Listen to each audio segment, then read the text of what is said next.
pessoal, então, boa tarde. Estou aqui para gravar mais uma aula e hoje a gente vai gravar uma aula referente ao capítulo 8, né, que é Newton e suas leis. Só reforçando que na sequência do conteúdo eu informei que a gente teria que saltar o capítulo 9, saltar o capítulo 7, a gente terminou de tratar o 6 na última aula. Então na sequência agora a gente vai tratar o capítulo 8, que é sobre as leis de Newton. Então hoje a gente vai falar das famosas leis de Newton. São 3 leis. Os enunciados delas são muito simples, então na verdade a gente vai gastar mais tempo, não na aula de hoje, mas nas aulas na sequência, para fazer aplicações dessas leis, né? Então essa aula vai se restringir a fazer o enunciado, digamos assim, a discussão inicial das famosas 3 leis de Newton, ok? Essas leis, Newton não construiu essas leis sozinho, né? Estudar os movimentos é uma coisa que foi sendo discutido ao longo da história da humanidade. Então, desde a Grécia, né, Aristóteles já tentava explicar os movimentos, né? Então, passando por um período sem haver muitas mudanças, né, coincidindo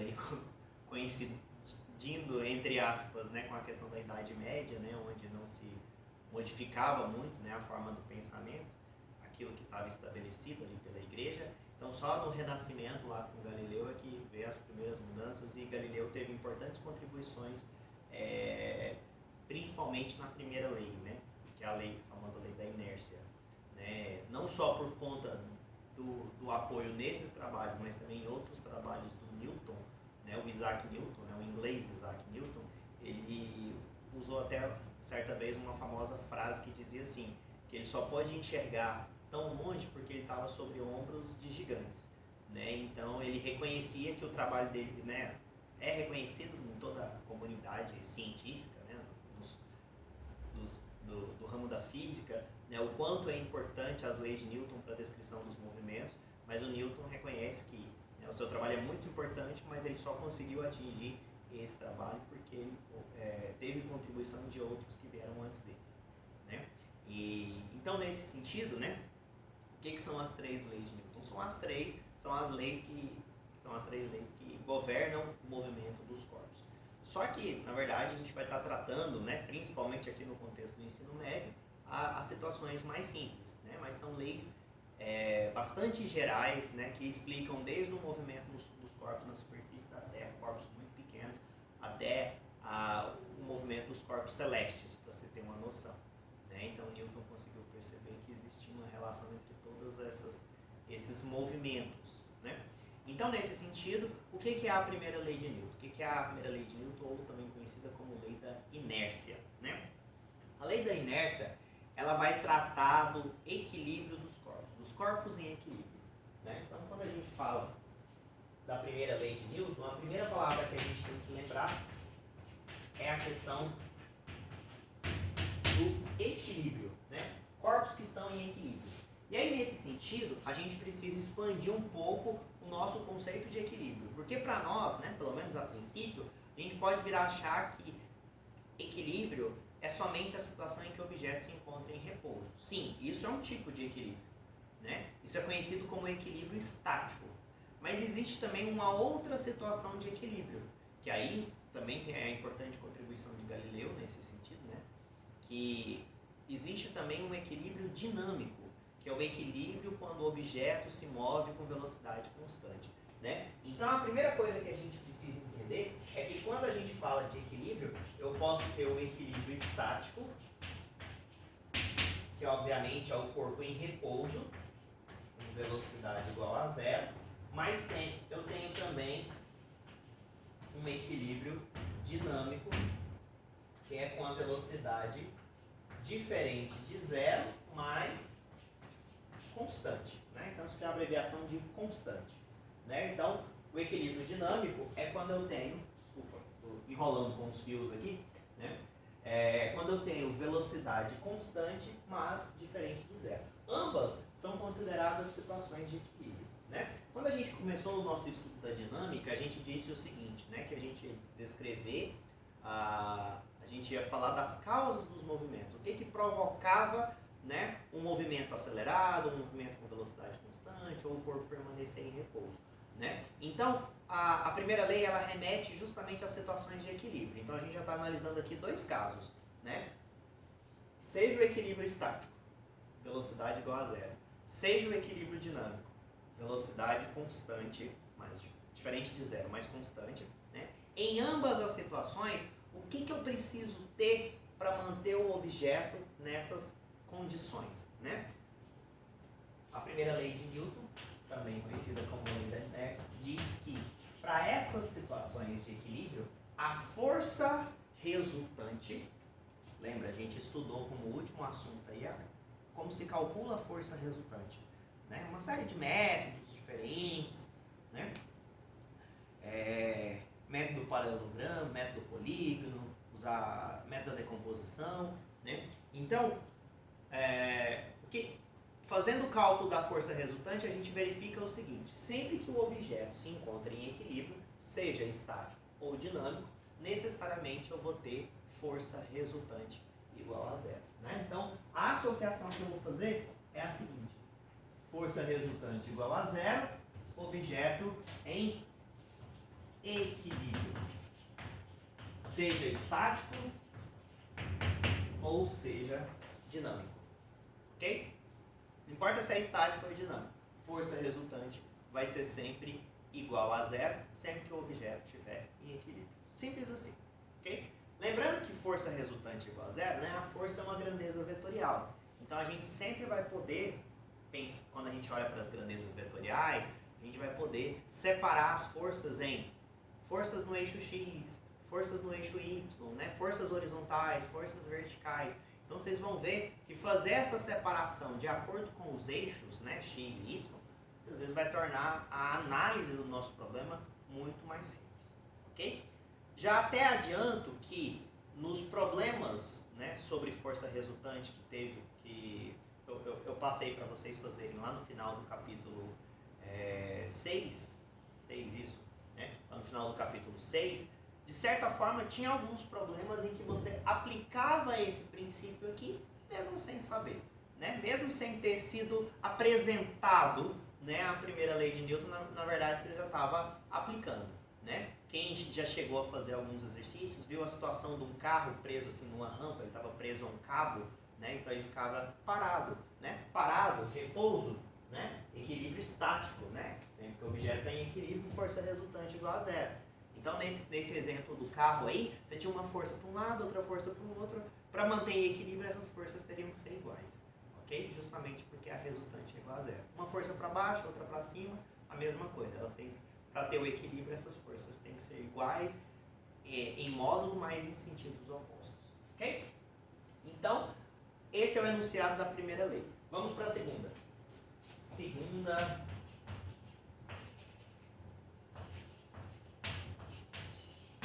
lei de Newton.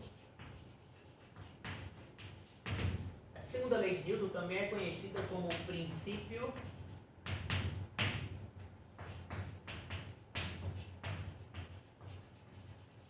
fundamental da dinâmica.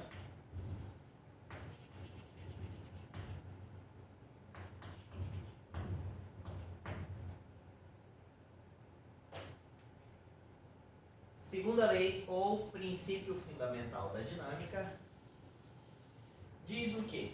Ela é o princípio fundamental justamente porque ela vai se referir exatamente às situações a quando a força resultante não é igual a zero. Ou seja, quando os objetos estão fora do equilíbrio, né? Então os objetos não estão em equilíbrio, não estão em equilíbrio nem estático nem dinâmico, significa então que vai ter força resultante. Então, o que a experiência mostra é que quando existe uma força resultante, o objeto vai acelerar. Ou seja, ele não vai se manter nem parado nem com velocidade constante. A questão é a seguinte: se ele está parado, força resultante é igual a zero, ele continua parado. Ele tem uma tendência de manter o seu estado de movimento. Se ele estava parado, não tem força resultante. Então é importante separar o seguinte: não é que não tenha força, eu posso ter duas forças. Uma puxa para cá com 10 newtons, outra puxa para cá com 10 newtons. Eu tenho duas forças atuando sobre mim. Mas elas se equilibram porque elas têm sentidos opostos e mesmo módulo. Então a força resultante aqui vai ser igual a zero. Se eu estava parado, permaneceria parado. Ok? Mesma coisa quando o objeto está com velocidade constante. Se o objeto está com velocidade constante, se não tem força resultante, ele mantém esse estado de movimento. Ele se mantém com velocidade constante. Né? Agora, quando essa força resultante é diferente de zero, quando ela é zero, fica em equilíbrio. Quando ela é diferente de zero, o objeto acelera. E falar que o objeto acelera, lembra, o que é a aceleração? É variar a velocidade. Então, se varia a velocidade, ele sai da condição de equilíbrio que ele se encontrava inicialmente, seja estático ou seja dinâmico. Se ele estava parado, ele vai ganhar a velocidade. Se ele já tinha velocidade, ele pode ganhar mais velocidade ou perder velocidade. Então, ele pode variar positivamente ou negativamente, dependendo de para onde aponta essa força resultante. Ok? Então, como que a gente vai aplicar esse princípio fundamental da dinâmica ou segunda lei de Newton? Da seguinte forma, que a força resultante, quando ela for diferente de zero, ela vai ser igual ao produto da massa vezes a aceleração. Sim, tem uma dependência com a massa. Por quê?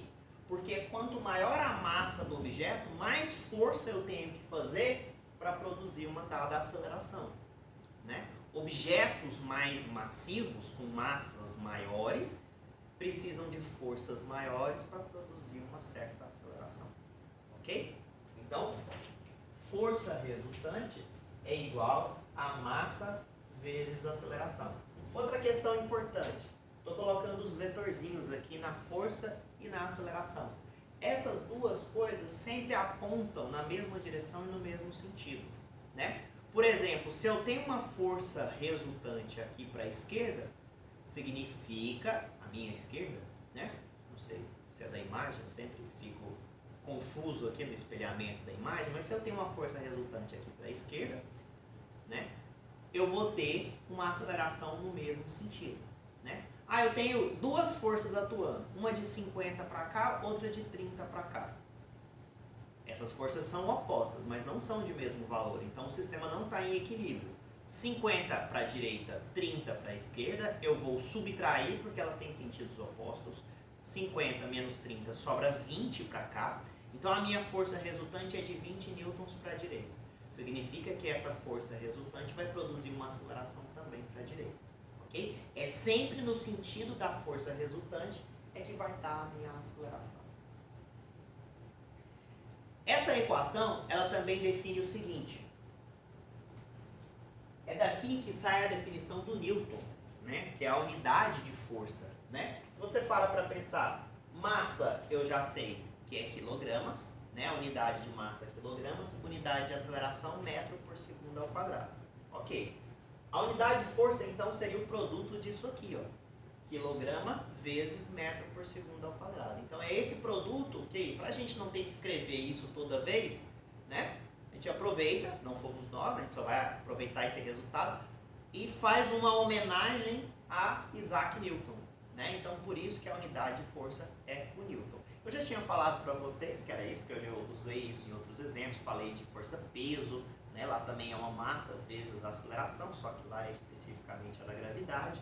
Aqui pode ser qualquer aceleração, dependendo da força que vai agir sobre o meu sistema. Okay? Então, é dessa expressão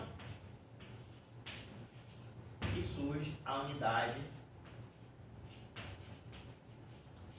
de força no SI, ou seja, no sistema internacional, que é, eu pego a massa, que é dada sempre em quilogramas, eu tenho que lembrar disso, tá? Às vezes muita gente confunde e acha que é grama. Então no sistema internacional a massa é medida em quilogramas. E a aceleração a gente já sabe que é metros por segundo ao quadrado. Então quilogramas vezes metro por segundo ao quadrado. Isso aqui a gente define o que a gente chama de Newton. Né? A unidade aqui é o Newton. Às vezes algumas pessoas acham estranho, falam, professor, por que você está escrevendo aqui com letra minúscula? É porque aqui eu não estou falando do sujeito Newton, estou falando da unidade Newton. Esse rigor, às vezes, é só um cuidado na hora de escrever, né? Às vezes não é tão relevante assim, mas é só para a gente ter uma diferenciação clara. E sempre que eu tenho uma unidade, né? É uma abreviação, é uma unidade, que se refere ao nome de uma pessoa, eu abrevio a unidade com letra maiúscula. Ó, quilograma, metros e segundos não são nomes de pessoas, né? Não são homenagens a ninguém. Então, letras minúsculas. Quando é o nome, né, de alguém, Newton, Celsius, enfim, a gente vai ver vários outros, a gente usa letra maiúscula na abreviação, mas se eu for escrever por extenso a unidade, eu escrevo com letra minúscula para não confundir. Aqui eu estou falando das leis de Newton, né? Aqui eu estou falando da pessoa, aqui eu estou falando da unidade Newton, tá? Então é daqui que surge a unidade Newton do quilograma vezes metro por segundo ao quadrado, né? Tem um detalhe aqui que antes da gente ir para a terceira lei de Newton eu vou falar rapidamente, que é o seguinte: às vezes algumas pessoas olham assim e falam, professor, mas eu não poderia olhar só para a segunda lei, porque a primeira acaba não sendo, né, uma redução da segunda? Sim, seria uma forma de olhar, porque se a gente imagina uma situação em que a força resultante é zero, como é o caso aqui, implicaria na aceleração ser igual a zero. Eu tenho uma igualdade, lado esquerdo igual a zero e lado direito igual a zero. A massa não pode ser zero, senão não tem corpo, né? Não tem objeto. Então, se a força é zero, a aceleração é zero. Ou vice-versa, se a aceleração é zero, a força é zero. E de certa forma é isso que a primeira lei diz, né? Que sempre que a força é zero, o objeto não acelera. Se a força é zero, o objeto se mantém em equilíbrio, seja ele estático ou seja ele dinâmico. Então a gente poderia olhar só para a segunda lei? Sim, dessa forma a gente poderia. Só que tem um que a mais, né? Na primeira lei, né? Que a lei da inércia, ela define para a gente o que são os referenciais inerciais. Talvez esse termo esteja, né, ecoando aí na sua cabeça, na sua memória. Você fala assim, não sei bem o que é isso, mas parece que eu já ouvi esse termo, porque eu citei lá nas nossas primeiras aulas, né, lá na introdução ao curso, né? Os referenciais inerciais são justamente os referenciais em repouso ou que têm velocidade constante. Professor, por que esses referenciais são importantes? Porque são os referenciais em que as leis de Newton são válidas, que eu consigo usar as leis de Newton para explicar os movimentos dos corpos. Como assim? A gente está na Terra. A Terra pode ser considerada aqui, né, do nosso ponto de vista, um referencial em repouso. A Terra está em repouso, velocidade igual a zero, então ela é um referencial em que as leis de Newton são válidas. Na rua ali está passando um ônibus com velocidade constante. Se esse ônibus está com velocidade constante, então é velocidade diferente de zero, mas com valor fixo, significa que ele também é um referencial inercial. Então tudo que acontece dentro do ônibus, uma bolinha caindo, uma bolinha sendo lançada, você consegue explicar o movimento usando as leis que a gente aprendeu até hoje, junto com as leis de Newton que a gente vai aprender a partir dessa aula, né? Então, referenciais em repouso ou com velocidade constante, aplica a lei de Newton, né? E se o referencial estiver acelerado, professor? Aí a gente não aplica, né? Você não consegue explicar o movimento, né? O que acontece dentro do ônibus, com alguém dentro do ônibus, quando o ônibus está acelerando ou quando ele está freando, né? Parece umas coisas ali, né? Se você estiver dentro do ônibus, você não consegue explicar certos movimentos quando ele freia ou quando ele acelera. Justamente porque ali eu não estou falando de um referencial inercial. Vou citar um exemplo. O ônibus está andando com velocidade constante, aí você está lá em pé segurando. De repente o ônibus pisa no freio. Enquanto ele pisa no freio, o ônibus passou a ser um referencial não inercial. O que acontece com você dentro do ônibus? Parece que você é jogado para frente, né? Vou mudar aqui o ângulo para ficar mais fácil para você visualizar. O ônibus anda para lá, né? Então eu estou segurando aqui. Aí o ônibus está andando, estou tranquilo. De repente o ônibus freia. O que o ônibus freia, eu sou lançado para frente. Dentro do ônibus, sendo o ônibus um referencial não inercial, eu não consigo explicar esse meu movimento para frente. Quem está me empurrando para lá? Ninguém, né? Só que quando você olha de fora do ônibus, você olha no referencial da Terra, que é um referencial estático, né? Um referencial em repouso, você consegue explicar por que a pessoa está indo para frente. Não é que ela está sendo lançada para frente. Ela não está sendo lançada para frente. Ela só estava em movimento uniforme junto com o ônibus. Ela estava com velocidade constante junto com o ônibus. Quando o ônibus freia, a pessoa que está dentro do ônibus quer continuar, quer manter o seu estado de movimento. Ou seja, ela quer continuar andando para frente com velocidade constante. Então a gente explica o movimento se a gente estiver de fora. Estar de fora significa que eu estou num referencial em repouso, que é inercial. Então você explica o movimento da pessoa. Agora, se você estiver dentro do ônibus, você olha para aquilo. Imagina que o ônibus fosse uma imensa caixa fechada que você não conseguisse observar o exterior. Então ele está lá andando e aí ele freia. Quando ele freia, você é jogado para frente. Opa, mas por que eu fui jogado para frente? Quem me empurrou? Né? Ninguém me empurrou. Mas você não consegue explicar esse lançamento para frente quando você está dentro do ônibus.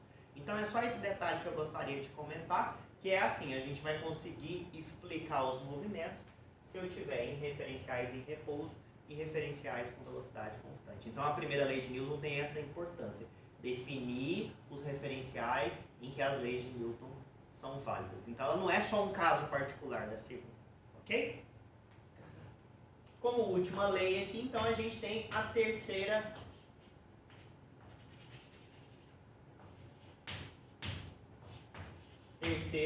lei de Newton. Também recebe um nome específico, né? Ela também pode ser conhecida como lei de ação e reação.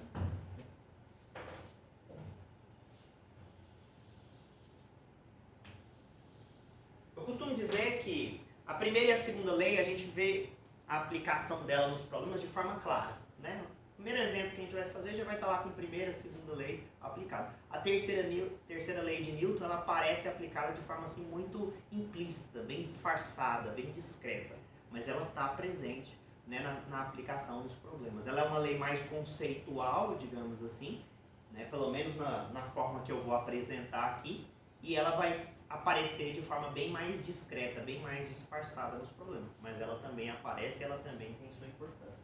Ela recebe o nome de lei de ação e reação. Né? O que é a lei de ação e reação? Vou enunciar essa lei aqui. Né?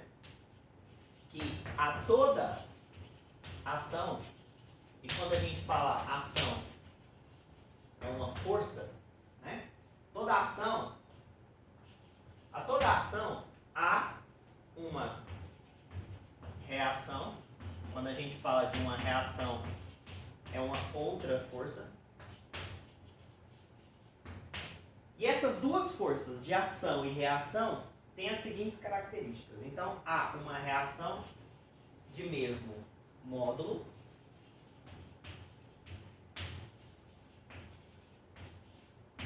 Lembra que o módulo é a intensidade, é o valor numérico. Então, uma força 50 newtons. Então, 50 é o módulo, tá? Então, haverá, né, há uma reação, a toda ação há uma reação. Poderia ter colocado haverá, né? Mas ficaria melhor, eu acho, né? Agora que eu me dei conta. Né? Então, a toda ação haverá. Vou apertar ali.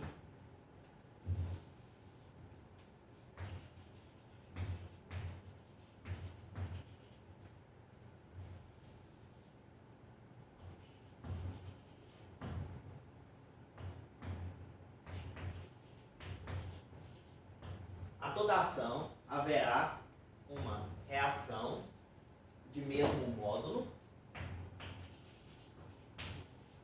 mesma direção. Lembra que direção é vertical, horizontal, é uma reta, né? A direção é definida por uma reta. Toda reta tem dois sentidos possíveis, né? Então, mesmo módulo, mesma direção e sentidos contrários.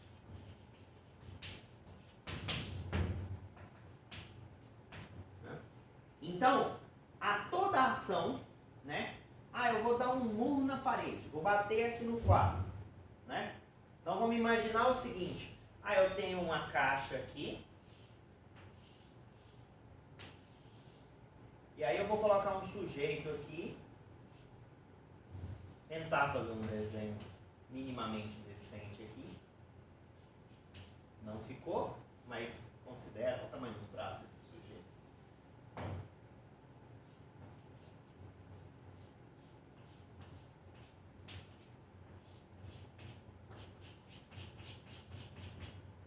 Então imagina que tem um sujeito empurrando uma caixa. É mais ou menos assim. Quando você empurra a caixa a caixa também te empurra. A sua ação, né, de empurrar a caixa produz uma reação, que é a caixa te empurrar, que tem mesmo o módulo. Empurrei a caixa com 10 newtons, a caixa vai me devolver um empurrão também com 10 newtons. Né? De mesmo módulo, mesma direção, só que tem sentido contrário. Então é no mesmo modo, eu empurro a caixa na horizontal, a caixa também vai me empurrar na horizontal. Só que se eu empurro a caixa, né, para a direita, pegando aqui a minha direita, a caixa vai me empurrar para a esquerda. Então é mais ou menos assim, ó. Se eu penso, vou colocar aqui, ó, isso aqui é o C de caixa, isso aqui é o H do homenzinho, né? Então a caixa, ela sente uma força para cá, ó. É a força do homem na caixa, certo? E o homem sente uma força no sentido contrário. Então, quando eu penso no homenzinho aqui, ó, ele vai sofrer a ação no sentido contrário. Força da caixa no homem. Né?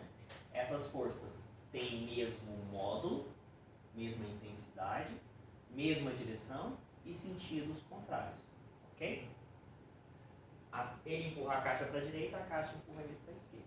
Não sei se Chaves era, né? Assistir Chaves se era do tempo de vocês. Tinha um episódio que um dos personagens lá falava que eles tinham brigado e tal. E assim, aí eles, pra não falar que ele perdeu a briga lá, né? A disputa, ele falou assim: não foi ele que me deu um murro no nariz, eu que dei uma narigada na mão dele, né? Não deixa de ter razão, porque sempre que há uma ação, há também uma reação.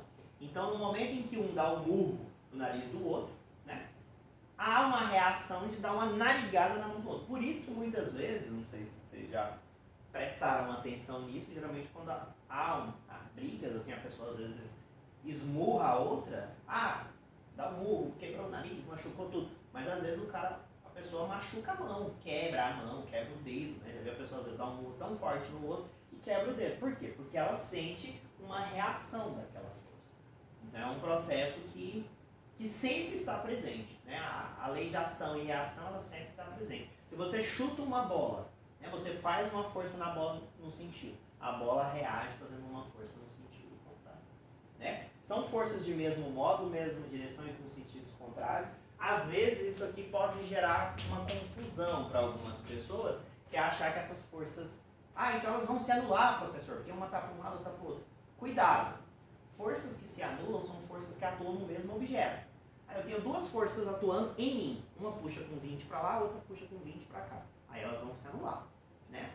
Só que quando eu falo de ação e reação, elas sempre vão atuar em corpos diferentes. Então, para haver força, é sempre uma interação do homenzinho com a caixa, né? De mim com a parede, não sei, entre duas pessoas, uma empurra a outra. Então sempre tem a interação de dois entes, né? De dois objetos, de duas pessoas, ou pessoa e objeto, enfim. Né? Então, quando eu falo da ação, seria o homenzinho empurrando a caixa. A reação é a caixa empurrando o homenzinho. Nesse sentido, uma das forças, a ação atua na caixa, a reação atua no homenzinho. Então não tem como essas forças se anularem. Elas estão atuando em corpos diferentes. Vou até deixar isso aqui, né, como uma observação importante, é que pares, vou colocar assim, forças que formam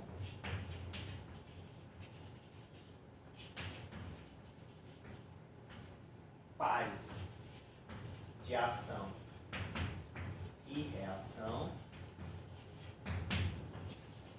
sempre atuam em corpos, objetos, né? Corpos, objetos, pessoas, corpos, objetos distintos. Né? Elas não, o par de ação e reação não atua no mesmo objeto. Então sempre, né, se a ação é um objeto empurrando o outro, a reação vai ser sempre o contrário, né? Aquele segundo objeto empurrando o outro objeto. Ok? Basicamente isso aqui são as 3 leis de Newton. É isso aqui que a gente vai ter que entender e aplicar nos problemas, né? Para entender aí a dinâmica dos corpos em movimento.